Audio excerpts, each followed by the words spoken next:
I think if you can say that you've said no to deals, that's the best way to gauge whether or not you've got an authentic voice, because you're saying no to things that don't fit who you are. It's very easy to say yes to something, but have you said no to something because it doesn't fit you? And if you can say that I've said no to something because it doesn't fit me, you know that you're in this kind of bordered area of when you say yes and when you say no. A lot of people don't have the decision-making process of when do they say no.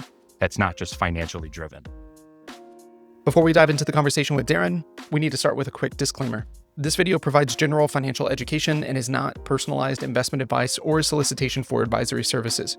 Please consult with a qualified professional for advice tailored for your situation. Any references to specific securities, products, or strategies do not constitute a recommendation or endorsement. All right, let's dive into a conversation with Darren Glover. Darren, it's always a pleasure to chat with you, man. How have you been? Likewise, it's been, I've been good. I've been busy. Living in Scottsdale, so a lot of new things going on in my life the last year. Yeah, big change from Minnesota. How's Arizona? It's great. I still call Minnesota home, and I have to stop doing that as like the micro analogy to like everything else in my life, where like my parents went back to Minneapolis and I'm like talking to them and it's like going back home. And it's like, I have to stop saying that because that's not home. That's just back to Minneapolis. So, I'm I really like Scottsdale. I would never live in Los Angeles. I would never live in Las Vegas, but I know how important they are to the industry that I'm in. So it's nice to be like in the vicinity of those areas. I think it's going to take me another like full year to really get into the community of Scottsdale, but I'm like slowly starting to chip my way into it. But yeah, it is so refreshing to wake up and maybe 5 days out of the year, I have to worry about weather, like rain or like chilliness, but it's really refreshing. Literally never have to worry about opening up my weather app and having Mother Nature could ruin my day. So, now I'm addicted to golf as well. In Oklahoma. So. Yeah, I saw that. You've been playing well. On some days. Sorry about your Timberwolves too, by the way. I'm in Oklahoma City. I don't know if you... I'm not a Wolves fan, so I'm okay. I'm definitely cheering. I was cheering for them because just to represent, but I'm not a Wolves fan. Okay, cool. Well, that's kind of a bummer. I was hoping for a little bit of banter there, but sorry. That's all right. Yeah, let's talk about your industry a bit. For those who may not know, maybe just provide a brief intro, who you are, what you do. From a professional aspect, and maybe we can dive into some of the personal as well. Yeah, I'll continue to call myself a recovering basketball addict. I still love the game of basketball. A lot of my life revolves around the game of basketball. But my professional career, I oversee the gaming vertical as the SVP of Gaming at an agency called VaynerSports. And people know Gary Vaynerchuk and AJ Vaynerchuk. AJ Vaynerchuk is our CEO. Gary Vaynerchuk is our chairman. So we're a sports agency that represents talent in the NFL, the MLB, the NBA, UFC, gaming. Shit, we have pickleball now. We have a golfer. We're really expanding the talent representation side of our business. And then we have a consulting group that works with brands and helps them with sports and gaming marketing strategies. So my role is overseeing our talent and our consulting group at VaynerSports. And then I work kind of back and forth between VaynerMedia, which is our sister company that a lot of people know Gary and the Vayner brand by, for the much larger Fortune 100 brands that VaynerMedia represents, to kind of raise my hand to be the subject matter expert and try to drive some value their way in the topic of gaming. So I'm kind of the gaming guy inside of the Vayner ecosystem. Yeah. And whenever you and I first met, you were managing one person at the time. And then I think soon after you began managing Brycent as well. So a lot has changed. You're up to 4 that you're representing at this point in the gaming vertical. Is that right? Yeah, I started with Booga back in 2020 when we started the gaming vertical, back in April of 2020. And we then grew into Brycent, which is our second. Then we signed Clicks, who was our third. We signed Mongrel this past December as our fourth. And then we have a fifth one, hopefully coming on here soon over the next couple of weeks. We're just going through some legal contract things. But we'll probably have 5 here towards the end of the year, if not 6 going into 2026. Very cool. That's exciting. And Bryson, I've had the pleasure of spending some time with him and yourself, IRL, which is always interesting. Whenever we met was kind of the height of the Web3, I guess, mania back in 2021 or 2020. Yeah, 2021. And then dipped into a pretty severe market within that industry. What was that like working with talent within an industry that was kind of collapsing in some regards? My sense of humor is very dry. So sometimes I'll make remarks and I don't actually believe what I'm saying. I'm just kind of pointing out the obvious in a comedic way. But like Bryson and I lost out on a lot of money. That's for sure. Um, but we just had morals. I think that was our big aspect of, I think, why we're coming out of Web3 still with like our head held high and like our chest still up. Um, I mean, it was fun. It was very energetic. I think it's, the macro world of we're getting into Web3, but also like we're all hunkered down in our basement. Like it was just a weird time to be living back then. Then you've got this brand new Yeah, technology, which in any other instance, new technology is just new technology. We've engaged with new technology, but the fact that it was a financial instrument that could have financial tools and assets built on top of it, and everybody has more time on their hands than they've ever had before, and 100% of their life is built digitally. It's a analogy for the world. You're going to have a lot of good stuff that's going on, and you're going to have a lot of bad stuff that's going on. And it's really difficult to sniff through it if you don't have good intuition and good instinct. So, I think Bryson and I, if we, the classic, if we shared our group text, we'd probably be canceled thing. I don't think we'd be canceled. I think it would be like we knew a lot of the hucksters and characters in the space of like the companies, the chains, the games, the projects, and all of that. And like, I think it was every single dinner that Bryson and I ever had in person, a good majority of that dinner was basically trying to answer the question of like, how are these companies, businesses, and projects making money and operating? I never understood it. And I like tried to ask as many questions as I could to people, but it's like, I never understood it.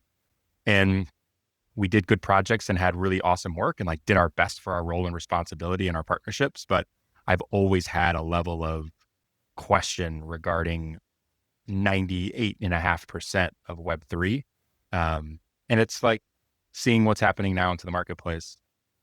I'm not surprised at all, to be honest with you. I saw it coming. I didn't think it would just all of a sudden collapse, but I'm not surprised at all, especially from the game side. Seems like every other day there's a game that's falling apart. There's a, NFT project that has been dormant for the last 6 months, or that makes a post and says the team is disbanding. We love all you guys, but our celebrity yacht tour around the world are now ending. And that was their whole business model. So it was fun while it lasted. It seems like it was ages ago when it was just a couple of years ago. But yeah. my long-winded answer to say I'm very happy that it's over. So take me into maybe some of the conversations because you are very long-term focused. You don't think in days, No. weeks, months. You think in years, decades. When you're representing a brand, the brand of Bryson, the brand of Clicks, the brand of Booga, you really step into kind of a unique position. You're not really an agent. You're not just managing talent. You're kind of an advisor on all things marketing and branding. How do you balance the difficulty of trying to maintain, and I know that you hate the word authentic, but the voice of a creator? How do you balance the voice of the creator and who they are as a person, what they're interested in, what they want to talk about, the games that they want to play, with the commercial aspect of, hey, they also need to get paid. You also need to get paid. When everything around you, or 98.5% in using your words, is not worth pursuing, even though there was an enormous amount of money on the table, I'm assuming. And so, like, how do you balance that in those moments um, to really stay true to who you are? I mean, Vayner as a brand, obviously, uh, there's some momentum behind that, but yeah, take me into your thought process when going through those moments. I feel like the Web3 answer that I have just has an asterisk because there was so many financial vehicles. So that was the big question Sure. mark around promoting a financial asset that people have to purchase. And they're not just purchasing something. like, and it has some level of an expiration date. They're purchasing something for the hope and investment that it goes up in value. That's what so many of these deals were revolved around, because it was building on the momentum of FOMO. The entire industry was built on FOMO. Nobody gave a shit about the actual design or the artwork or the game. They were purchasing assets for the future appreciation of those assets. So that's what the entire industry for those 24 to 36 months were built off of. So that's why we lost so much money, is because we took and it was an easy decision. We never second guessed it. It was just crazy to see how many other people were not taking that route of, we're not going to promote a coin, a token ICO launch. We're not going to promote an NFT project, mint of something. Like, we're not selling assets. We're playing video games. We're entertaining people. If there were opportunities in these projects, of course, there's financial opportunities for a player base or a consumer, but we were not directly promoting the fact that you got to go out and get this thing because it's the best thing. Like, we never did that. And so many people did that. And then nobody disclosed that they were getting paid to do it. I mean, that's this whole kind of stinky industry that we were a part of. So it was easy for us that way. Video game entertainment, I think, is, again, there's a price for everything. Would Bryson play that game just naturally on his own that Thursday and Friday for 3 hours? No. But if you pay him to do it, he'd be happy to showcase to more people what this game is. It doesn't have to be his favorite game, but that's not him not being authentic. That's him being a creator, getting introduced to something, liking it enough to be able to tell people about it, and taking your fee to do that based on the media and brand that you've created around gaming or whatever that niche of topic is. So again, I don't have a yes or no, black or white, up or down, left or right answer, but it's kind of like finding the median in between. And that's clicks, that's booga, that's mongrel, that's whatever it is. But the difference with Web3 is that everything was a financial vehicle and an asset that was promoting appreciation. That was easy to say no to. So hopefully that answered your question around like the authentic voice. I mean, the easiest way to find great partners, and like a lot of Bryson's opportunities were built around projects and games, because that's all these games were trying to get media content, influencers to play it, community, yada, yada, yada. When you get into the other side of just like a consumer brand that wants to do a partnership with a creator, every partner that my clients have is something that either they were already doing or that they were looking to do, which is really exciting. And are there one-off opportunities that we get with just like a QSR brand that's doing something? Of course. And money talks. Not going to say someone wants to throw us a lot of money to promote something. We're not going to, look at it, but we're not promoting anything that's, gross, stinky, trying to dupe people into doing something. And then we get to that's not what it is. We're going to promote a burger and we don't actually love that burger. Are we duping people? I don't think we're duping people. We're just getting paid to promote. Like, that to me is so like lowbrow, humorous. So I think as long as the majority of the stuff that you're doing is something that you would want to do anyways, now you've just found a partner to bring it to life.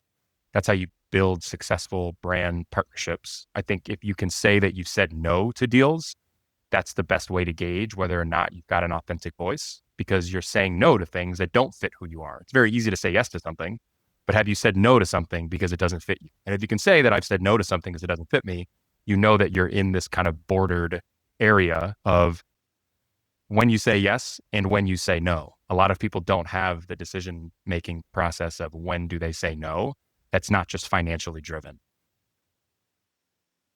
Yeah, let's dive into that a bit. So we've both worked with creators for years and years, and we've seen plenty of creators take deals that they probably shouldn't, where it's announced and you're just like, wow, that doesn't really make sense for them, what they're doing in their community. And I can't imagine that really makes sense for the brand either. I can't imagine that click-through rates or purchases of certain products are doing all that well for some creators, or at least some creator product pairs. And so what would be your advice to creators? Because many of them have not been in positions where they're negotiating with brands. Many of them are, they don't have the representation that your creators do. And so what would be your advice to creators who are at the stage where they're growing, they're getting these opportunities, they need to, I don't know, be able to pay their bills, but also they don't want to make poor brand decisions for themselves. What would be your advice for those creators? I would, whether you have, if you don't have management at all, which sometimes is part of the problem because the creator never gets to interface with the brand or the agency, which I think also kind of adds to the complexity and sometimes the negative outcomes for partnerships. If you don't have representation, I think you have to figure out how to kind of turn a switch on in your head that when you're talking with a brand or an agency, you're not the creator anymore. You kind of have to like, it's your innie and your outie from the severance angle, because we were just talking about that. Like you have to kind of become the representative of the creator, and you have to somehow, one, get your pitch down. Like you're pitching yourself, but you're pitching your creator self. And two, you really have to pitch the idea that you know your community, and you should be asking for the expectation that the brand has of what does the brand see as successful? What would be in the brand's eyes, what would you deem a successful campaign? That if I did X, Y, and Z, then you would be really happy about that. What does that look like? And you should almost think of yourself as an in-house creative agency that says, okay, again, unsponsored, but like, hello, I'm ugly. And these dried fruit sliced peaches that I'm eating right here, they wanted me to be ambassador and do a Twitch stream for them or do an Instagram video or a YouTube video, whatever it might be. It's like, what are they trying to promote? Is it just a new product? And it's like, what's the brand? Like, hello, I'm ugly is kind of funny. Like starting to lean into like, what is the brand? Are they, do they want to be more comedic and humorous? Is it more inspirational? Are they an aspirational brand? Like asking these styles of questions as an in-house creative agency will then give you the insight that you need in order to then go back to your drawing board after the call and say, for our next call, pitch and present your idea. Okay, listen, what I'm going to do is I'm going to wake up and I'm going to look ugly and I'm going to be proud about it. And I'm going to walk around with peaches on my face and people are going to make fun of me, but I'm going to like whatever the idea is, you have to pitch the idea. And I think there's this world of word gets around fast in the creator economy. If you're good to work with or you're bad to work with, the more creative that you can get and the more of your content that you want to make gets bought and approved for you to do, the more organic and authentic that content is going to look on your platform, so that you're not simply just saying, hello, I'm ugly, buy these peaches today, like a podcast ad read. It's becoming like an original piece of content on the internet. So the world is moving to original content. I should be able to watch a video and not really know if it's a sponsored piece of content and an ad, or if it's just a really fun piece of content that I'm consuming as entertainment. Gary just had a great post today, and he's been saying it for a while now, even offline. And now I could see him starting to pump it out into the ether of social. But we're moving into this world that's not social media, it's attention and interest media. Like, what are you interested in? That content is going to get purpose to you. I can have 1 million followers and you have 100, and your video might get more views than mine does because of the interest graph of the style and skill of content. We're moving forward now into a world of AI automation tools to make and edit and create and cut and act as almost a content strategist that's literally at the finger and keyboard and mouse of creators. So you think of the skill that it takes to make great content. You just have to get the approval that that content is something that you can make, and it will perform well. And that flywheel is going to start to work when you can then sit down with brands and agencies and say, I would love to work with you. I love the product. Here's what I'm thinking and what I want to make. I know you want me to do this, but let me zhuzh it up a little bit because I think this is going to perform well. And here's why. Here's some examples of past content that have performed well when I do this. I think you play well into X, Y, and Z. Like, I think what we're going through right now is this transitional period that influencers and the creator economy has been, I don't want to say, what's the word that I'm trying to think of, but like there's been a spotlight and a narrative on just how easy it is to just like make money being a creator, and you just promote all these brands and you make money, and like being a creator is easy. And it's not. It's really difficult because up to the point, you and I are creators on the internet. We're in the same algorithm as Clicks and Mongrel and Booga, in this interest-based algorithm. So it's really difficult to make money. So you have to be good at it. It's a skill, and it's really difficult because my one post that got 1 million when I did the peaches one, my next one for the dried cherries is only going to get 5,000. And it's like, why? Why did that happen? That's really frustrating and difficult. But as long as you've got your T's crossed and your I's dotted for your strategy of why you did what you did. You had all the justification that it should have worked, whatever it might be. You're transparent enough to showcase to brands that you're thinking creatively, you'll be successful. But it's really difficult. It's not easy to have good performing content. It's easy to make content, but to have good performing content and then figure out how to put a brand into that good performing content that then creates an outcome that the brand deems as successful, that's really difficult to sustain a living that way. And that's just the honest truth. But it's possible and doable. It just takes a lot of to me, it's like the intangibles that creators don't have that they need to figure out how to have. That's like, show me the 3 meetings that you have before that you're really trying to create the best possible, best performing content, rather than just saying yes or no, or I want more money, or sure, I'll do. Like, it shouldn't be a black and white conversation in an email thread. Like, if your only thing is how much money you want for it, you're already going down the wrong pathway because you're thinking about the creator economy too transactional. Man, there are 10 different paths that I can take from what you just said. You mentioning approaching the brand with an idea reminded me of a creator. The deal didn't end up going through, but I was working with a creator and their team to produce a series of content, and it was some of the most creative that I had seen. And they approached me about it. They were like, hey, we have this idea, and here's the portfolio of things that we've done in the past with other companies, and this is how well it performed. And I loved the genuine interest to make something that was unique. And it was for far more money than we would have traditionally paid. But we were very, very close to doing that because it was so unique. And so I think that that's something that I think a lot of creators miss. They can go into the meeting just saying, yes, thank God I have a sponsorship. Finally, I can pay some bills this week. Versus how can I 5X the amount that we are working together? How can we deepen this relationship with this brand and do so in a way that is not just a sponsorship, but something that people will actually watch, that you can show higher engagement amounts through the analytics. And then you have a perfect case study to be able to take to the next brand and build these deeper and deeper relationships. There've only been, of the hundreds of creators that I've worked with, there have only been maybe a handful that really stood out as far as like the approach to how they're trying to work with a brand. And that's nothing against the other 95%. They're great creators and I still worked with them, but there was just something different. And so, yeah, I think that's excellent advice. I mean, the ones that make the decisions are not necessarily yeah. the audience that's watching your videos. The level of expectation that we have when we work with a creator that has, it's averaging 50 to 200 concurrent viewers on Twitch, that has 50,000 followers on TikTok, that's averaging anywhere from 2.5 to 10,000 views per video. If our sponsored piece of content gets 3,000 to 3,500 views on it, and the stream was, in their average numbers, that's not what's unique. That's what we're expecting. So how do you become memorable and unique is all in that process to get there. So like, even if they just said yes to it and just maybe they would have got the same amount, but you didn't become memorable. So as the agency that you're working with, or if you're working with the brand direct, you're also, again, you're in this mindset. You're not the creator. You're the manager or the business development person. And as you know, in the world of business development, all you're looking for is just that one little piece of something that makes you memorable and unique, that you stay top of mind in some way, shape, or form.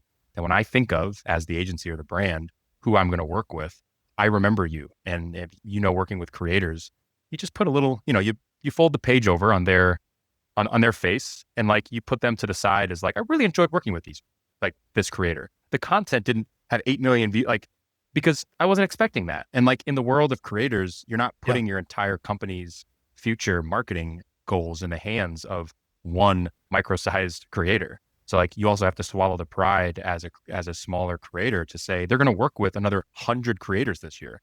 I'm 1% of all of their creators that they're going to work this year. How can I become 1% on paper, but an 18% equitable stake in their brain? When they think of creators, they're always going to want to work with me. Even though I'm one of 100, they're going to work with me 5 times this year versus someone else they're only going to work with twice. And because of that volume play, I'm going to be working with this brand over the next 24 or 36 months, yada, yada, yada, because they want to work with me because I I am good at working with them.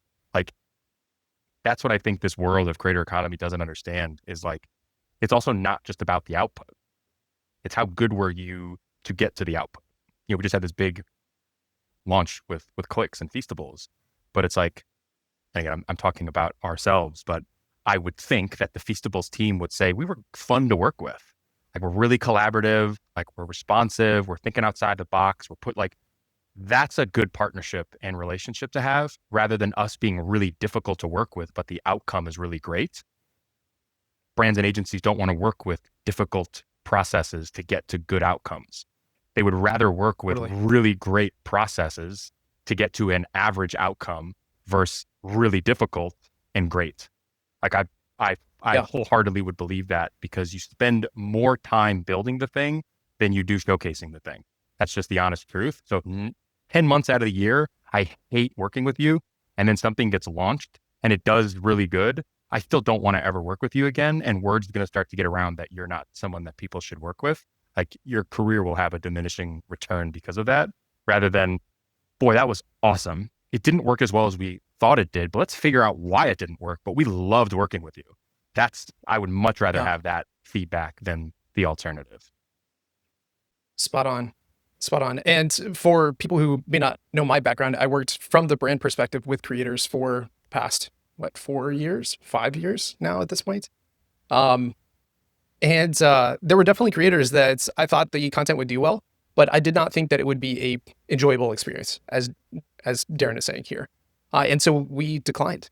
There were a couple of creators that we declined deals with simply because either the conversations that we were having felt sloppy. They weren't taking the relationship seriously. They weren't taking themselves seriously or the content. Or there was some kind of dynamic with the campaign itself that it just didn't feel right. And word moves quickly through brands as well. There are only a handful of people who are representing talent from the brand side, or working with talent from the brand side, and those people know each other. And so the industry becomes very, very small. And I think that it is important for especially up and coming creators to set themselves apart. Just having like a pitch deck is something that A lot of people don't have. 98% of Yeah. creators don't do. Having representation is something that most don't have. And Darren, working with you, I can say that it's like you're extremely shrewd whenever it comes to your work with creators and the people that you represent. And I always appreciate that. And so I guess at what point does having representation make sense from a content creator perspective? And maybe from your perspective, I know that you have a very different approach from most agents or talent managers, but from your perspective, what should creators be looking for whenever it comes to representation? I think you have to know what you don't know and don't have, which sounds crazy to say out loud. I don't even think I understand what I just said, but like, to break it down, I think most creators think that agents and managers, one, that they're all the same. So I don't really have to talk with multiple ones to figure out who I want to work with. And then based on who I work with, somehow dollars just magically start to appear when I start to work with a manager and an agent, that they have this magic potion that somehow the second that I sign with them, I made it. I'm going to get all this cool stuff, and that whole pitch deck that they told me about, all the cool stuff that the agency has done and the management firm has done, that's all just going to start to happen around me. And I think a lot of times creators take their foot off the gas a little bit, and think, oh man, like they're going to do all this stuff for me. Really bad. Everything I just said is horrible. And I think that's what a lot of creators think about, rather than the vice versa of understanding what managers and agents do so you can ask the right questions, and talking with lots of agents and managers as much as you can and asking those simple, stupid questions. So you're starting to understand in your life as a creator, in addition to talking with other creators, to ask, hey, you have an agent and a manager, like what do they do for you? And what's your process and career been like with them? What are the things that you like about it? What do they don't like? Like, you've got to start to do your own research so that you feel like more of, when as a buyer, you're an informed buyer for your agent. Like, you're doing your own research so that you can step into those meetings and calls and understand the other side of the room. So I think that's for sure number one. And then number two is how to find a good one. You have to like them and you have to trust them. And you have to look at them as more of a business partner and an advisor to your career as well. I think the more that you, and again, not everyone's going to be perfect, but I think a lot of the kind of brainstorming, grab a glass of wine and a bite to eat and just kind of like jam about things, that's what I think is very helpful. I'm empathetic for the creator lifestyle. It's very boring and can become very lonely, and you become very confused at the direction. Where it's just like one black room with lots of kind of sparkly lights and you don't really know where to look and how to get there and what you're doing. So being able to have somebody that you can just kind of like throw ideas off of and that can take the time to just talk, I think that's overlooked and underappreciative. And then based on that conversation, you have to trust that advice of what they're saying and how they're saying it and what they're saying are things that, take everything with a grain of salt, but you have to trust that what they're saying is the right thing to say. And then at the end of the day, it's performance. After working with somebody for 6 to 12 months, have they done the thing that they said that they promised that they were going to do? It can't be just monetarily driven. And if you don't get the amount of sponsorship deals that you thought you would have gotten, you also can't be first to point the finger at you. Like you sometimes have to say, what could I have done to drive more revenue for myself? And it can't be a they screwed up mentality. And a lot of times you find those creators that they've bounced to 3 different agencies. And it's like, at a certain point, ladies and gentlemen, you got to just look at yourself in the mirror and say, it's not a them thing. It might be a you thing at the end of the day. And I think that's also like the transparency that you have to have in the relationship between your agent and the talent for the talent to be able to go to the agent and ask and have the, empathy for the agent to say, if you're disturbed that you're not getting enough deals, it's not a why am I not getting deals? It's a what can I do to help you sell me in the marketplace? That's a powerful question that I don't think enough creators talk about. What am I not doing that I could be doing that would help sell me? And on your last conversation you had about me, what's been the feedback? Like why am I not getting these deals? And I want to know that feedback that I can make myself a hotter prospect, better for you in the marketplace. Like that's what I think a lot of the conversation should be like. And I don't think those conversations are happening, unfortunately, not for anyone's blame, but it's just because people are unexperienced and there aren't, forums and thought leadership sessions that help explain that. But just that simple question, I would love for that to be asked way more by creators, and hopefully someone listening can take that question and totally turn their sponsorship revenue around because they simply asked what they can do to help their agent rather than thinking that their agent is this, Jesus Christ figure of revenue that just came down from the heavens above and are just going to flower me with millions of dollars. That's not how it works. You have to have this collaborative effort in order to drive revenue in sponsorships. I think it's very prudent for creators to hire representation when they get to the point where Correct. they can. And what you just said is so profound that I have to linger on it for a second, because the creator, even though you hire someone to assist you, you're still in charge. You are still the CEO of your organization, whether you like it or not. Whether you hire that talent manager or that agent thinking that, oh, they're just going to handle all of this stuff, I don't have to think about it anymore. No, Correct. You still do. You're still the CEO. It's like hiring a sales individual on a team as a CEO and then just not really caring about sales anymore. That sounds just as absurd. And so for the creators who maybe aren't as business minded, it's still extremely important to ask questions to increase your skills, to be able to understand what it is that they're saying, to understand what it is that you could be doing differently in order to be able to help them. You still have to do the work, even if you're not actually talking with the brands, if that makes sense. That's really profound. It is. More creators need to understand that for sure. Let's switch gears a little bit.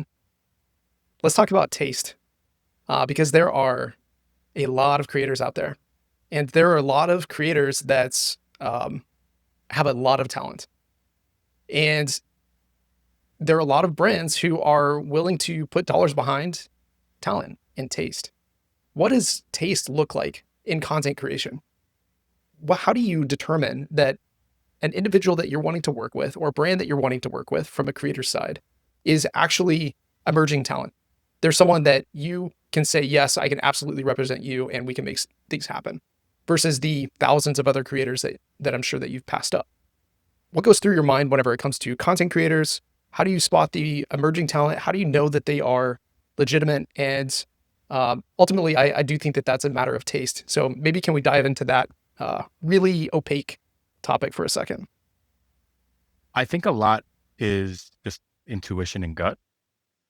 Like you just have to know it. Like I don't think I can say my answer and then someone that's not in the space is going to just all of a sudden take my answer and be able to understand who's what and why. I think you just have to kind of have a subjective feeling of this human has a lot of potential. And I think that just comes from being ingrained in live streaming and content and banter. Like some of I'm a huge fan of, again, my own sense of humor is very dry, very sarcastic, very one-liner, very, take my wife, please. I mean, just like Rick Glassman is a great example of a comedian. Like I love listening to comedic podcasts. Like I love, again, just like stand-up comedy and banters and bits. Like I love bits when you can go back and forth with somebody and everything that you're saying means nothing, but it's really fun to just kind of like play with words about something. And I think in the world of the creator economy, I represent Clicks, who's the 15th most followed creator in the world on Twitch. He's the number one Fortnite streamer in the world. He's done streams with literally everybody. The best example that I can, I'll lay it out. So we had a deal with Verizon a couple years ago, and we had an activation at TwitchCon with Clicks. Sauce Gardner, cornerback for the Jets, I got him an appearance at the Verizon booth at TwitchCon for, I think it was like an hour meet and greet, 2-hour meet and greet.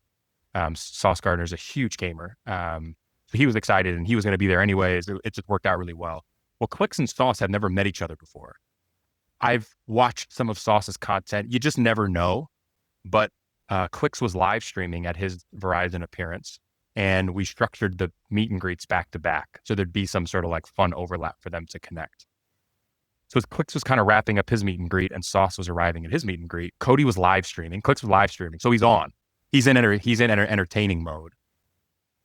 I was like, oh, Clicks, like Sauce, Clicks, they do the thing. They're going back and forth and they start to talk. And Clicks starts to say some of this and Sauce responded back. And then, Clicks came up and he was like, Sauce, like, you gotta teach me how to rizz up girls. Like, what? And Sauce like then responded and he said something. They had a bit. They did a bit together where Cody poked and Sauce poked back. And then Cody poked a little more and Sauce poked. They created a bit, and however it wrapped up, Clicks was walking away and like the cameraman kind of like looked over and Clicks turned to me and he was like, Sauce knows I was just screwing around, right? And in the back of my head, I'm like, yes, I think he does. And that was like a point of reference, that just the intuition that I have of like, Sauce is there. He gets it. I don't know. I can't describe what just happened, but coming from like, I watch comedy a lot, I know when bits are occurring and when two people are just in that zone of the banter and I'm going to make fun of you and you throw it right back and we do this and they're improvising. Sauce has it. He has the it factor as a creator. And then since then we've done a ton more content and Cody's FaceTimed him on stream. And like, I know that he can play in the bit. On the opposite side of that coin, I'm not going to name names, but there are people that we've done content with. It's like plugging your charger into the wall and plugging it. It's just like, you're like, it's plugged in. Like, why is it not charging? I just don't get it. Like everything is there and it just doesn't work. It's like that mental note to be like, that person can't play and banter and be a part of the bit. They're a different style, which doesn't mean they're not a good creator, but if from a talent side or talent representation side, I'm looking for creators that know how to play in the bit, that you can bring them into different scenarios and situations and rooms. They're self-deprecating. I call myself ugly. I'm fat. I'm stinky. I'm like, whatever it is, they're willing to be but they can also zing it right back. There are other creators that are very solo, like a lot of the, solo, like MMO, RPG, just chatting streamers that just fit and it's very one-on-one. And again, nothing against him. I'm just using him as an example. I would say like XQC is a good example. He used to like he does collabs, but like he's the majority of his viral stuff is like him.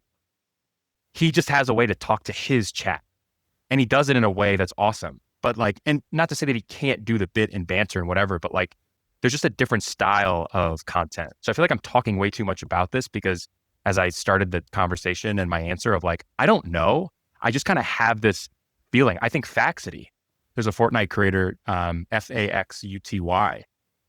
He's just starting to blow up over the last 6 to 12 months. He used to average like 800 viewers. Now he's in the thousands. Clicks just signed him to Exit. He just brought him out for this Feastables shoot a couple days ago. He's like doing content with Mr. Beast and Marlon and Lacey. And like, he blended right in. And like Jimmy could see that, Lacey could see that, Marlon could see that. He just fit in. The size and scale of his following pales. And I mean, he's not even close to these guys, but his personality fit. That's where I go and I'm like, oh, okay, that works. Because following and momentum will come. But if your skill is not there, being an entertainer is a skill in live stream content right now. If you don't have the skill to do it, there are a lot of creators that have a big following, and I don't think they have the skill.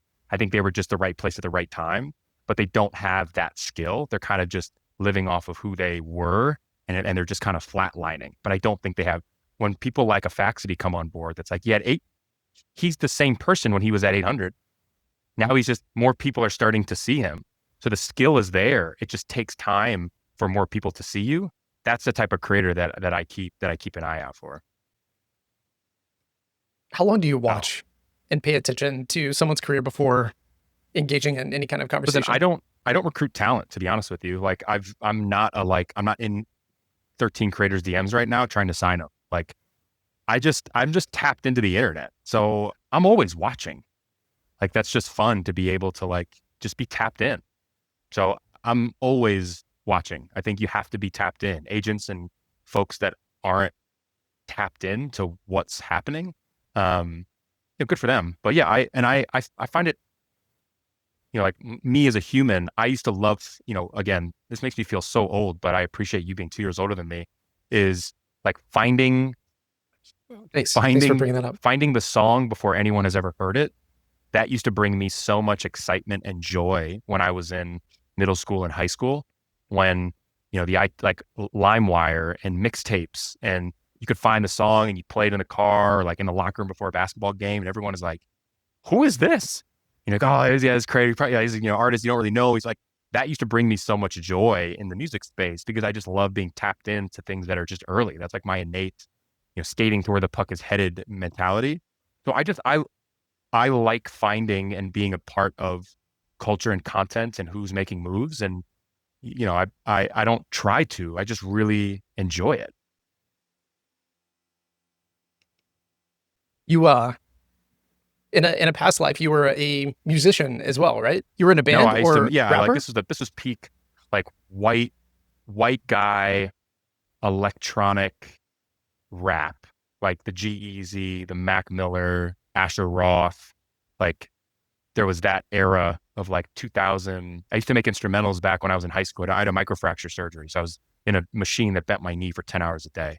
So literally the first generation garage band was where I started to make instrumentals. You could turn the keyboard into an actual piano keyboard. Then I got like a MIDI keyboard. I started to make instrumentals. A friend of a friend's cousin was like a local rapper that I like sell beats to for $5. And I realized, the internet, there's these places that you can upload your instrumentals and you could sell them on there. And people could like basically rent your beat, and like they're paying you almost like a monthly royalty on that beat a little bit. And they're like, you still own it, but you're licensing it out to them. So I was like early on SoundClick, which is the website that I had. And then I went to prep school, and all my teammates were, just like awesome, fun guys from New York. There's nothing to do at a prep school. So like I had my microphone for other people that were supposed to rap. And then like my personality just like blended well with like Lil Wayne is my all-time favorite rapper, and it's very punchline-y. So like, yeah, things just blended. And then I went to college, and more injuries led to me spending more time looking at music. So I started, I really enjoyed making music. I was never going to do it as a career, but it was the most fun thing to do during college, from 2010 to 2015, which was like wouldn't have changed it for the world. So yeah. And I think a lot of that was, as I look back on my, career personally, that was my first way that I was sharpening my teeth from a marketing side. Like that was my first, playing basketball is a full-time job when you're in college, and I couldn't have a normal job or an internship. I just can't do that. So being able to have your own product, which is my music, being able to go through making that product and then being able to distribute that product online in a digital economy. So now I'm looking at viewership and how to drive plays of my music, and then getting into putting on my own shows and having to sell tickets and book the venue and make merchandise. Like I was sharpening those teeth at a point where I couldn't get an internship and anything, but I was doing it for myself, and figuring out what my content strategy was and what my brand was and yada yada yada. Like I was doing that. So as I look back on it, that's what I was doing, and I didn't really even know that I was doing it. But now looking back on it, it's like, yeah, that's what got me thinking about a lot of what has transpired into my career. Of when I started to represent athletes, I thought about independent artistry and what social media did to their careers, that they don't need a 360 deal because they can put their content out online and their viewership on YouTube. Now YouTube is a revenue driver. I don't need them to take all of my masters away. I want to own my masters and post content on social. If I have 100,000 followers, I can sell tickets on my own channels. I don't need distribution of someone else's website to sell my tickets. So everything has kind of like led from that. So I'm excited that I was able to do that at the time, just for fun, walking around a college campus making music. But like that really, really set me up right for the trajectory of where I'm at now in my career. Were you good? Are there any tracks lying Yeah, around it's still, the internet somewhere? I'm not embarrassed though. They're all on YouTube. You just search my name. Yeah. Sweet. I'll have to do that. What's maybe we'll wrap with this. What excites you most over the next 12 to 24 months whenever it comes to creators, trends that you're seeing? What excites me the most? Yeah. There's a lot that's happening right now. Geez, man, you really want to set me up for this question. You're going to have to take a bathroom break in between. Right now, at this very moment, the two things that I'm thinking about are, and again, I think everyone's thinking about it, but like I'm really, really, really trying to strategically put it into my own life, my creator's life, editing content. Like I'm really trying to use AI, like really, really trying to use it. It's really overwhelming because there's so many services and solutions out there. So I'm really trying to think of AI, which I think helps the output of content. I think that's a big deal right now, is creators spending so much time. Bryson's a really great example of, he's not clicks. So like Bryson doesn't have a full-time person working for him to make content. Bryson is one of the many that have to deal with this frustration of, streaming for 4 or 5 hours. And it's like, now your job starts. They have to edit so how can AI tools help capture it? How can it help edit it, post it? Like I'm really thinking about that. And it's exciting because I think the higher the volume and the more that you can get from an output perspective, the more it's going to help you understand what's working and what's not. And it's going to give you more at bats, because one video is going to get 1,000, the next one's going to get 100,000, next one's going to get 2,000, next one's going to get 2 million. Like I'm not. Will it though? Oh, you're thinking of, like, I want to pose like, I know what you're going to say. Is it going to produce so much content that it just becomes even noisier than it already is? Or do you think that it will just amplify signal? What's your take? I mean, my take is that it doesn't matter how many, the most interesting, and I don't have an answer to it, but it's like, what does followers mean? What does that mean? Like, what does it mean to have somebody follow you? I think we're losing that in where these platforms are headed. And I think it's just like a really macro question to ask, that there isn't just like one answer, but like in the world of social media, you and I are friends, so we follow each other. That's not what it means now, but we haven't we haven't re-identified, if that's a word, like reclassified what a follower means now. It's kind of like LinkedIn. It's like, finally, they added a follow button because everybody would just reach out to connect with you instead of and I've been a big proponent the last 3 years to say, stop spam connecting. It's not a follow button.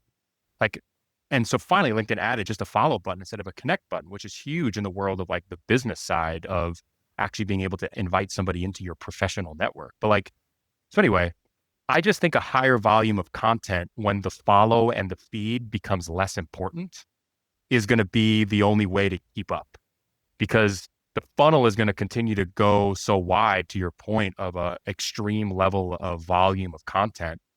And I don't know how that's going to get repurposed. Maybe it'll go back to followers matter, because if I do follow you, I will somehow cut through to see your content more. Maybe I don't know, because I've heard and I agree, and like I've seen people on stage, and like I've watched that, and it's a really interesting concept, is to say, if there's it's not true because there's way more, but just for the context of my stupid math brain that I have, if there's 1,000,000 pieces of content that get posted every single day, and the algorithm works the way that it does, what happens when there's 100,000,000 pieces of content posted in one day? It's impossible to get 1,000,000 views, because there's not the the eye the eyeballs aren't keeping up with the volume of content. So like, the whole funnel has to get redefined, because you can't just add more to the top and then expect the same result on the bottom. So it's like this whole formula, like the formula to me is lopsided, to your point of like, if you 100x the volume of content on the platform, but the same behavior is happening on the opposite end. If we're all still spending 10 minutes on the platform a day, and only 50 new people go on the platform every day, or whatever the metrics are, it doesn't help. But I still think you need a higher volume. I always think you need a higher volume of content. I think that's always going to be more valuable to you as a creator, no matter what the middle to the bottom funnel looks like. You'll always want more volume of content to be posted. There will always be creators that are completely content and happy just going live, interacting with their communities, and leaving it at that. But that's and why that's I okay. think live streamed entertainment it's having an inflection moment right now, but that's why live content is where you need to be as a creator, because you're not based on an algorithm anymore. It's the only place that I can go and hang out with you as a creator, rather than waiting for you to post your next YouTube content. But YouTube videos don't have good performance because more of their subscribers watched the video. The YouTube algorithm and TikTok algorithm are based on the algorithm of people that are tuning in. Like, hitting the bell so you get a notification is one part of it. But to me, if you can have your bottom of your, creator career on a live stream, that's the only true way that I think adds a real defined level of stability. If you can always kind of know that you're going to get 100 to 200 concurrent viewers, that's a sustainable way as a creator to at least know you're going to get this, rather than this, jumping bar. It's impossible to live that way. I've always taken the other side of that YouTube was the superior platform. And perhaps that's just my own consumer behavior. I don't have time to spend 3-4 hours on a stream in order to be able to experience what happens next in the story. So I watch a lot of the gaming content that I watch is predominantly like crafting based. And to watch 3 or 4 hours of somebody building something, I just can't. Well, you're also consuming and so I have always preferred genre of content that's different. So, which I totally agree with. True. So it's based on what style of genre you are. My answer would then 100% change. If that's your genre, and the type of content as well. I mean, maybe some people want to see how it's done, and then for the creators that want to, they can take that 12-hour stream and put that into some more, I guess, story-driven piece of content that lives on YouTube for people like me to be able to consume.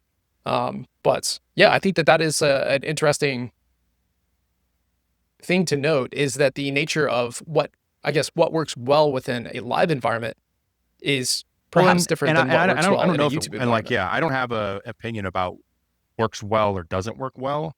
I just think from where we're headed, as your like first initial question was kind of centered around, I took this as, to me, live streamers have the purest form of community on the internet. That's the purest one-to-one form of true human nature, is 100% on a live streamed piece of content. It's a person right now talking to you, the viewer, right now. That is a one-to-one human interaction and connection, versus passive consumption of posting a video, and that's it. And then people feel like they know you, some comments, but it's much more fandom than it is community.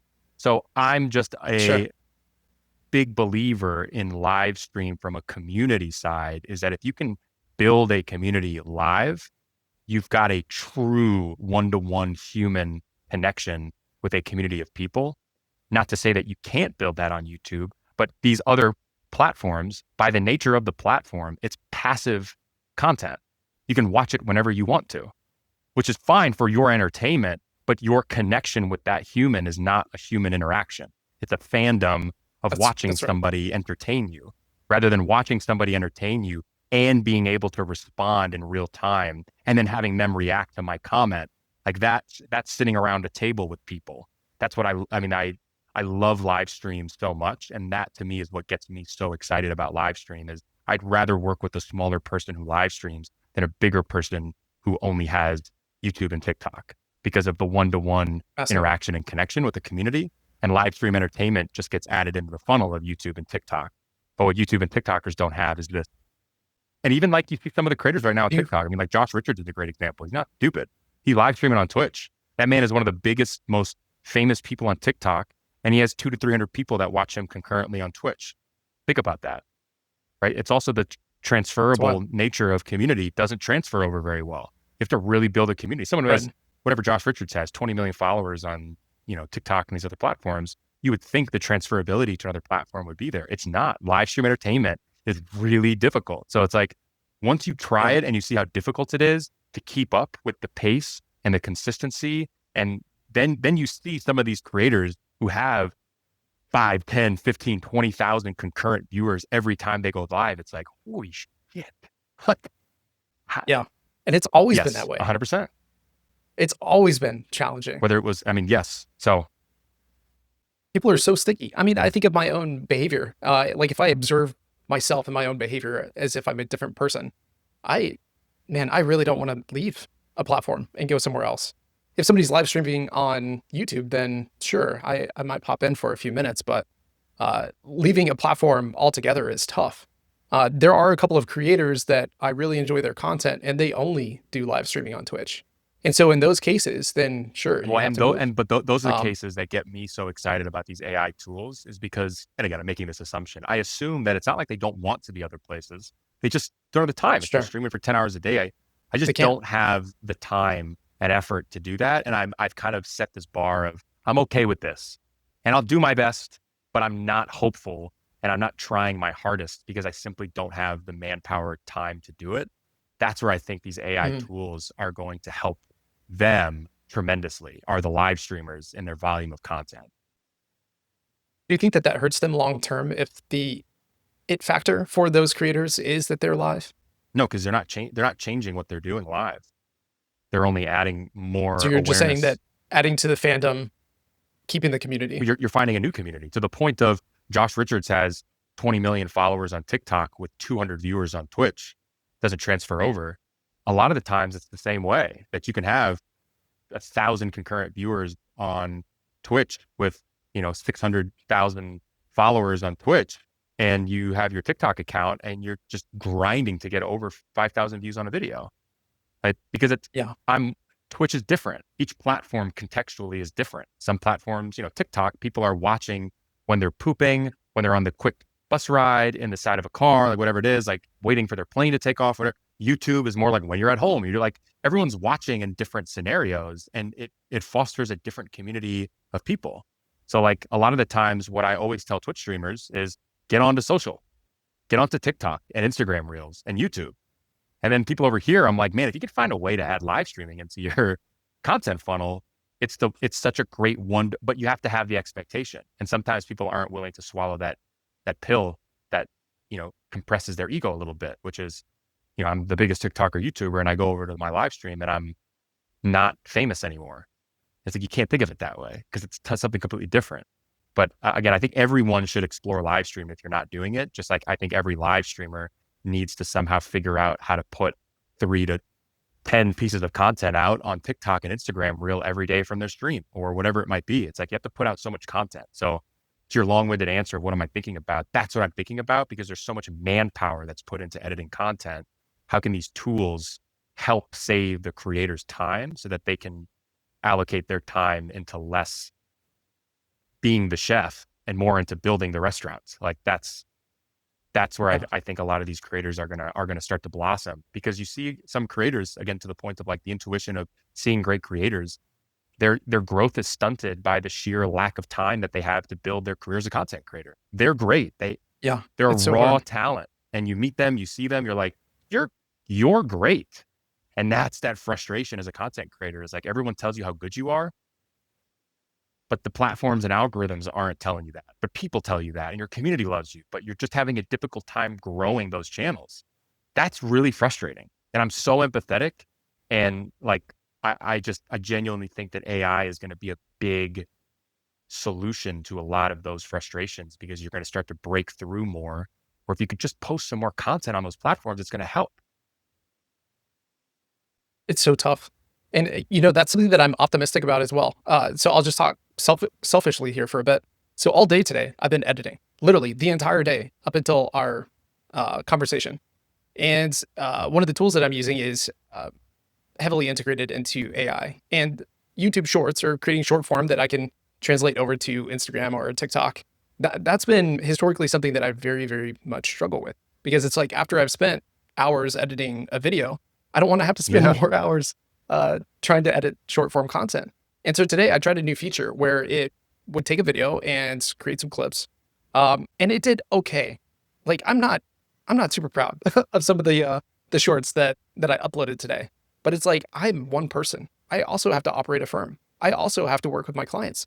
Like there's a lot of things that have to go on outside of just creating content that I deeply empathize with content creators, because it is painfully difficult.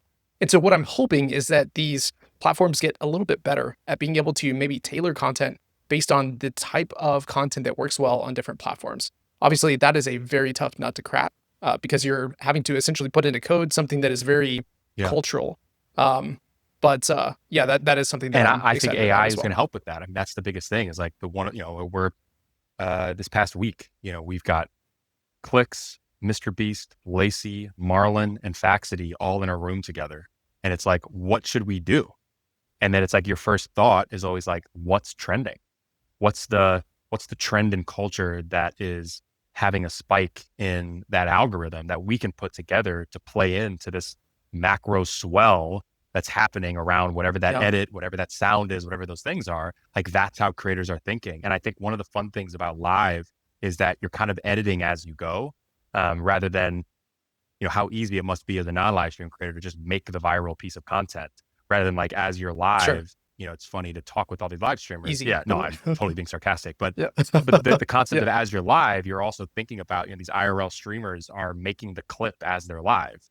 They know what works, and the person that's holding the camera knows how to change it, and that can make or break the virality of that clip based on whatever it is. So, Really. but to the point of AI is being able to say, like, take my stream and like, please give me 5 pieces of content that are connected to the top 50 different trending sounds and edits and cut on TikTok right now.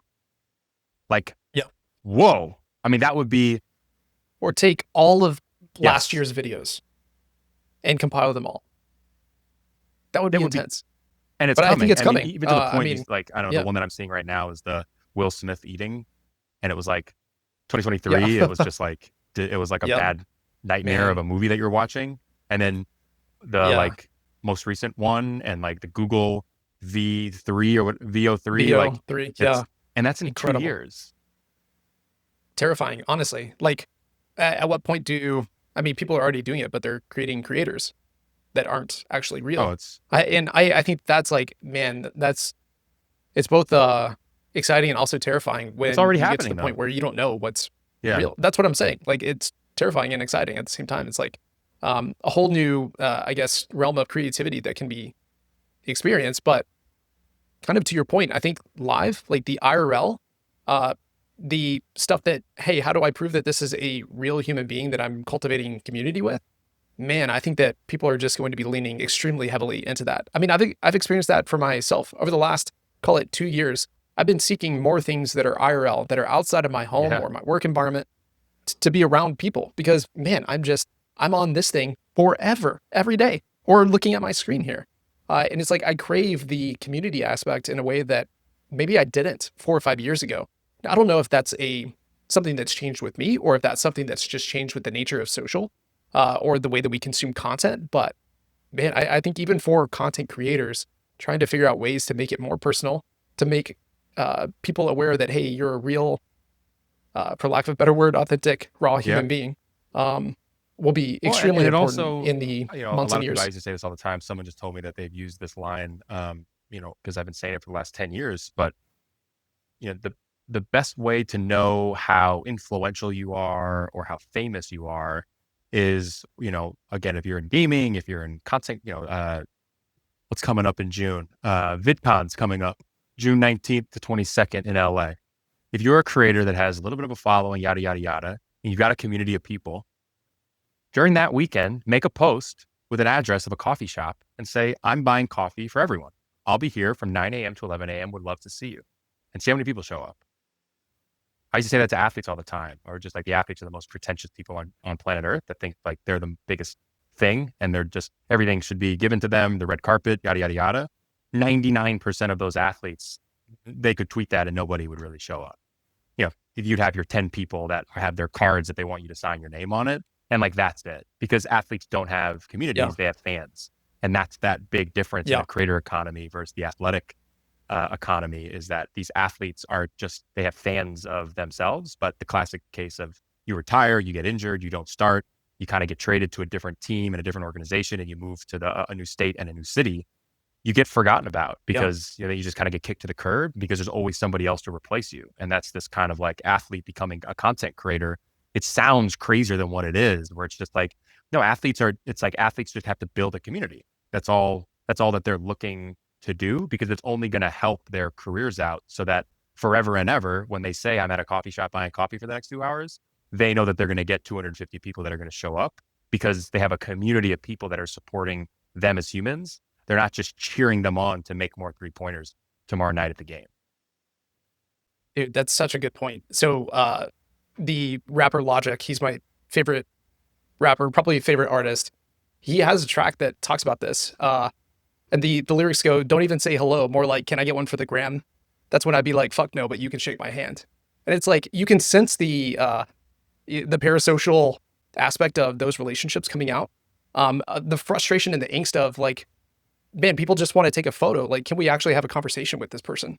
Can we actually cultivate some sense of relationship here, beyond just something to be able to get a bunch of Well, likes? It's so interesting. and we're speaking just kind of at high level in theory, because also on the opposite side, as someone who represents talent, they don't always want to have a relationship with you, right? Like, I'm an Sure. entertainer, I'm entertaining you. Like, I Sure. don't necessarily Totally. need a new friend in my life if you like my content. But it's just the concept and idea of, when I, as a fan of you, run up to you, my first immediate thing isn't just take a picture. It's, again, working in the creator economy with gamers that have communities and yada, yada, yada. They're like, their first reaction is like, they're bringing something up. Oh, like they'll say something. They'll want to do the bit with the creator because they feel like they were there for it. They were a part of the bit. They were just in the community Yeah. and you just couldn't see me. But there's just this level of like, they really feel like you're their friend. So they approach you as Yeah. if you haven't seen your friend in 6 months and you go fly to see him. The first time they see you, it's like, what up, dude? Blah, blah. That's what community members do to creators, versus fans are just like, Yeah. oh, Mr. Rust, can I get a picture? And it's like, Yep. yes, you can. But like, do you know anything about me? Yeah. It's sad. I mean, and Yep. also like Those shared athletes experiences don't, are so important. and then not that athletes have to do it. And athletes don't, they didn't go into being they didn't try to be a celebrity. I think that's also like the unfair, again, I'm talking out of both sides of my mouth because I'm, sometimes I say things and it's not like I don't understand the other side of the story. It's like, athletes didn't ask to be a celebrity. They're really good at this thing that they Yep. love. And all of a sudden stardom and fandom came to them. And now they're like They want to play the game. expected to be this content creator. Like, I don't want to do that if I Yep. don't feel like it. Yeah. And you can't force me to do that in any way, shape, or form. So it's like, there's always that balance. But again, the humanity side of it, I always think is like, it's never a far right or a far left, right? It's like, you got to find a balance of both. As a human being, you should let Yeah. people know who you are as a human being. that's just the right thing to do. I think that like you can't just I don't think what a Tim Duncan did when he was in his athletic career is like nobody knew anything about him. I just think that's like doing a disservice for humanity if you're a good person. I don't want you to be a content creator, but just like show me some things. Like, what are you doing in your life? Like that frustrates me a lot because it's so simple. I don't care about you doing dances and acting, but it's like, show me something about your life. I just think that that's like a human thing to do rather than just being this ghost that happens to show up every once in a while. Like I think that's doing a disservice for, unless you're just a horrible human being. I mean, that's also like, you don't want to show it because you're scared to show it. But majority of times, that's just not the way it is. People just don't see the value in it. So anyways, I could talk in circles about that, but it's a really interesting conversion that's happening right now between, celebrity status and I just saw a post the other day where, whatever the crazy percentages that they throw out, and it's like 60% of kids under the age of 25, say that these people are more famous than those people. And it's like actors, the traditional movie actor, Hollywood celebrity, music artist, they have, that is a dying breed rapidly, a rapid dying breed, where you've got this new form of celebrity status that's now being able to create original content and get it sold into these big distribution channels. Gone are the days of you being able to do this Timothy Chalamet thing that's been happening with the New York Knicks. Like him sitting courtside and everyone knows that he's a Knicks fan, all this other stuff. Like he's putting his human being out there and people are just loving it. Like that's the style that, you saw it in bite-sized chunks in quote unquote our era of the 90s and 2000s before social media. But now it's really become, again, I love it, but the old era of just being skilled and talented and not telling anybody about it and not forming a community around you, you're just living a very hollow career and a hollow life.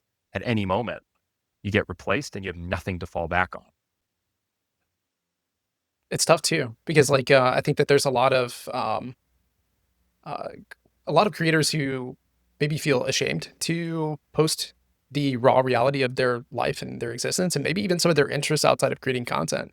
I think that that's also like it's a human nature thing of trying to protect yourself, protect your ego, protect your brand. There are a lot of really hateful people online.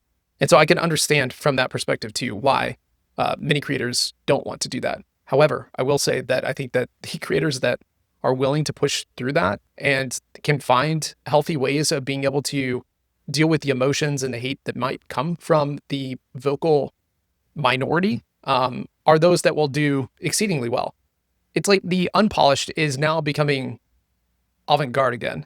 And it's like, we're even seeing this with games. Look at all the AAA game studios that have released games and they've just been complete flops over the last few years. $100 million going into a title and people hating it.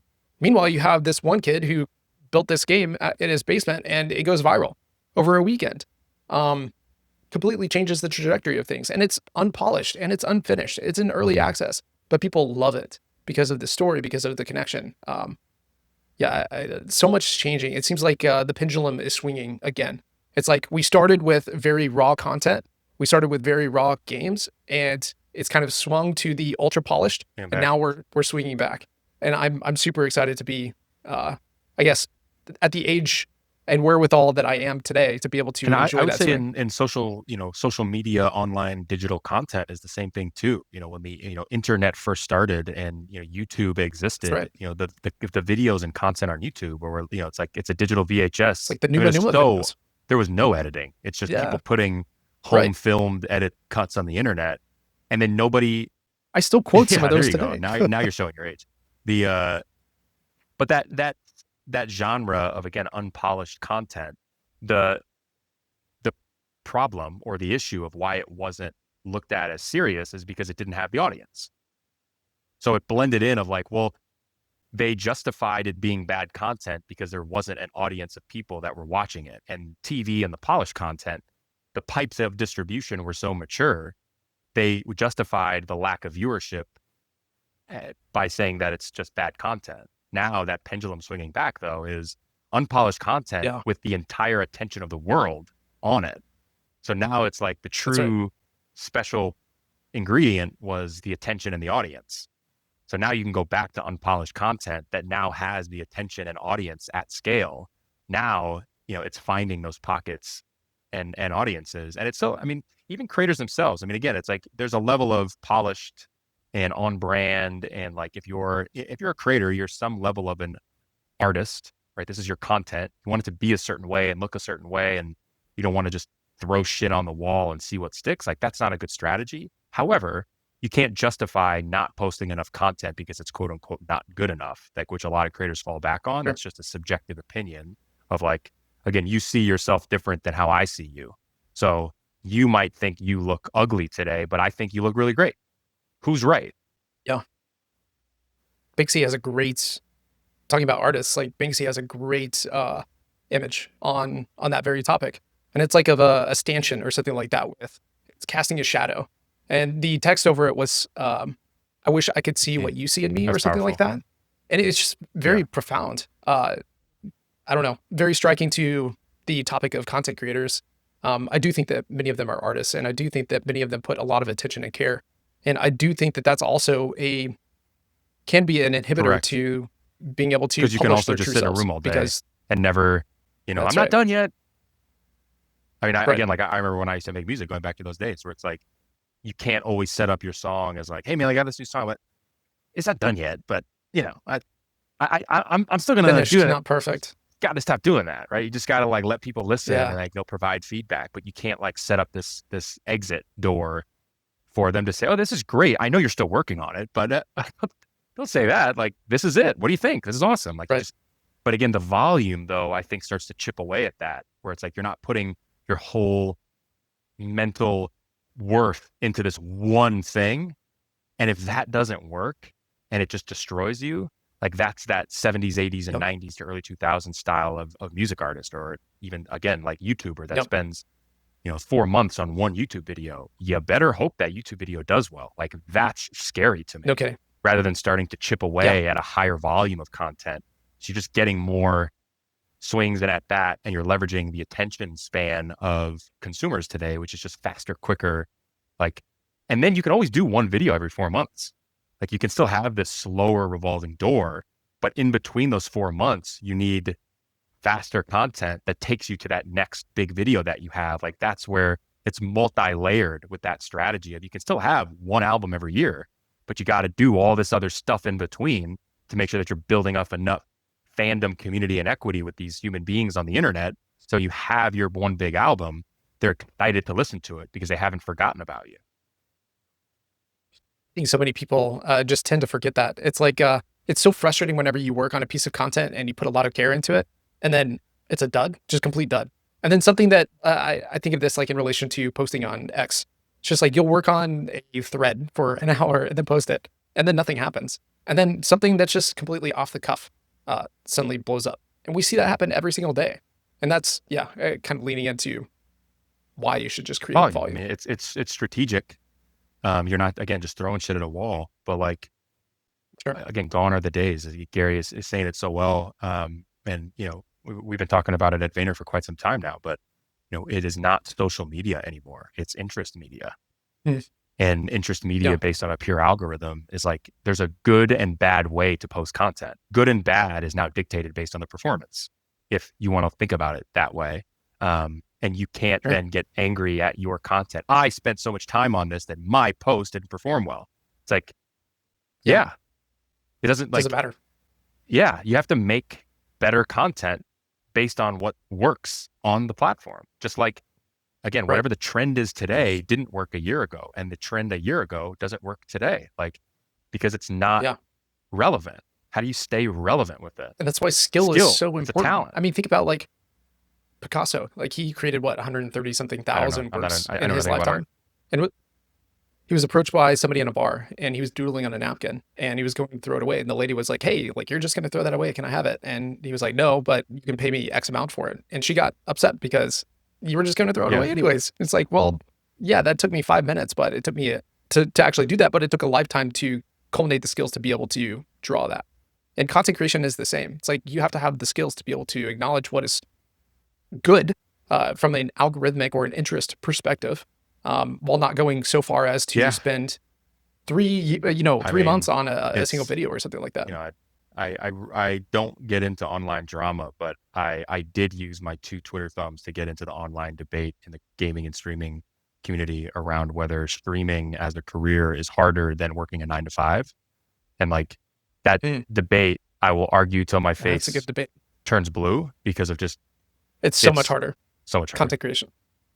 Being So a much harder. being a Like creator, unbelievably again, so. yes, but it's so fascinating of like, I hear the other side. And I think that's where you start using words like harder and more difficult. And everyone again, it's like the hardest working person isn't at a company on a basketball team. Like, again, there's a harder worker than some players that are paid more.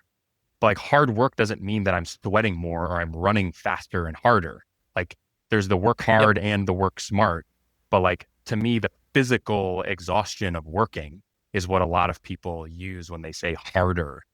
And it's like, well, that's just not true. But to me, it's the instability that creators have and the entrepreneurial spirit of their entire life based on literally their personality and their hands to make these things for the internet and make money off of that is so much more difficult than to have this stable $60,000 job that I can show up pissed off, tired, exhausted, not talkative, no energy, and still walk away that, Yep. day with my daily, hourly check. Or after those 2 weeks, I have my 401k, my healthcare is still there, and I get paid. And that was it. Like 9 to 5s, like normally are not performance based jobs. If you're just showing up and leaving, sales roles are different. That's performance based. But the Yep. traditional 9 to 5, either being hourly or you're just clocking in and clocking out, is not incentive based and it's not performance based. It's just a stable Yeah. income. That is so much easier to work stable income jobs than it is to have this level of, I might not get paid this month because I was sick for a week and I couldn't make any content. Like that's that level of entrepreneurial spirit. As I talk to my clients and any clients, like there's nothing more pure and raw entrepreneur than content creators. That is I'm betting on myself and my product is It's not just myself. one And job it's not just one either. job either. It's like Correct. it's 10. And I think what a lot of people miss in this discussion is that for many creators, they went months or years also working the 9 to 5 and then also creating Yes. content to be able to even get to the point where they have the problem of, oh my gosh, if I get sick or go on vacation, I'm not going to get paid. Like that's a champagne problem for many creators. Many creators would be like, man, I would kill to have that problem, where I was making enough from content to be concerned about content uploads Yeah. while I'm gone.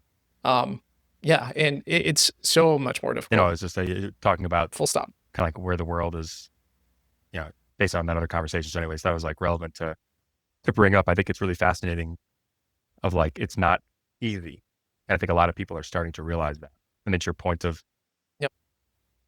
volume of content online increases one way, which is, if you and I were the only people posting content online and we're both posting 5 videos a day, that's 10 pieces of total content being posted every single day. Well, a higher volume of content could come from you and I now posting 10 pieces every day. Now there's 20 pieces of content, or more pieces of content could come from 2 new people posting 5 new pieces of content every day. And now we've gotten 20 Right. new pieces of content with how easy and how glorified creator economy and streaming has become. More content isn't necessarily coming from those same people posting more content. It's an increased level of content because more people are posting content, which makes it even harder for those creators that were winning yesterday to win tomorrow, because it's not like you're just competing against the same people that you've always competed with last year. These platforms need more people to also post more content. So like this idea of what the pandemic increased tenfold is the gig economy of part-time ways of income. That I work a full 9 to 7, but I've got this part-time job on the internet that I, make soap and sell it online, and I make an extra $5,000 a month selling my own soap. That's just like never happened before. Yep. And but that increases Yeah. the level of just like content distribution, and the potential for your soap business now is going to start to get chipped away because it's a really fascinating future. But I think these also like side hustle ways of trying new content is something that, going back to what I'm thinking about, that's also what I'm thinking about is like the live shopping is huge, but like what other styles of content can you start to post as a content creator that's not just the same thing every single time? Like it's smart to stay niche, but it's also smart to try new. And that's pulling at both sides of the rope, but it's kind of like you have to be willing to try something new and it might work better than what you want to do. But if that works, kind of got to make that content, even though you really want to make content about your cherry pies that you make. If the soap content is actually the thing that's working, that's what it is. Like, that's how you're going to have to like pay your bills by your soap content and start up your cherry pie business at a later time. Like but to the point of the content creator, it's like the entrepreneurial spirit that creators have is just so inspiring, that not enough people understand it. To your point, they don't just sit on a computer and play video games all day, at least not in my industry. You play video games for 6 hours and now you have to spend the next 6 hours editing all of this content. And again, the managing the sponsorship deals, you got the overlays, you've got all of your technology that breaks and you need to replace it. Then you've got to do your taxes, you have to pay your editors, you have to rewatch the content, and that's something else I've been thinking about too, is the businesses of creators. I've been really actively thinking about that. Being a content creator isn't just sitting online and making content. Like, you're a business and you have products that you're selling, and Complex. it's very complex. And that's that point of like not having the resources and support. And being a content creator is one of the only jobs that doesn't have a educational system around. You don't go through middle school and high school and college as a content creator. You learn different elements, but nobody personalizes it for this lifestyle as a content creator. That's right. Yeah, that's exactly right. And even the professionals like yourself who work with creators, there are a few of them. There's a significant number of talent agencies out there today. But we've seen the percentage of people who are taken advantage of within this industry, either through TMs that they're working with or through brands directly. And it's typically no fault of the creator. It's just that they may not know. That's why I think having these discussions is so important to help creators to be able to start thinking through some of the business aspect. That's why I was talking about brand deals, negotiations, representation so much, because it's an underserved topic. There are a million videos on how to grow your channel. There are very few on how to be strategic and set yourself up in a way that doesn't screw you over. And to the point later. of again, ChatGPT, like that level of access to not just information, but that level of purposed responses and support is huge. I'm a content creator. I'm looking to sign to a talent agency. What are the questions that I need to ask and look out for, and yada, yada, yada, yada, yada. It's not some person with a subreddit that you have to read now. You can really create a whole agent basically as a project in your chat GPT damn near, as your advisor to help you with a lot of these things. Like, that's that value that AI is offering, that I just think, again, I don't think enough creators are using AI for those sorts of services. I think it's tough. They're spending 6 hours streaming and 6 hours editing. Like, when do they have the capacity to really dive into some of these tools? And I think it just takes more conversations of, hey, this will actually save you time. This will protect you moving forward. And yeah, I'm extremely bullish isn't the right word, but I'm keen on helping creators to start figuring out some of those components when they get to the point where they need representation, where they need a team behind them, when they can't handle all of this on their own. Then they should be finding the right people. They should be surrounding themselves with the right team to be able to have these conversations with them, help them grow, help them learn their skills, not take over as the CEO of their channel, but to really support those creators. I agree. It's really, really important.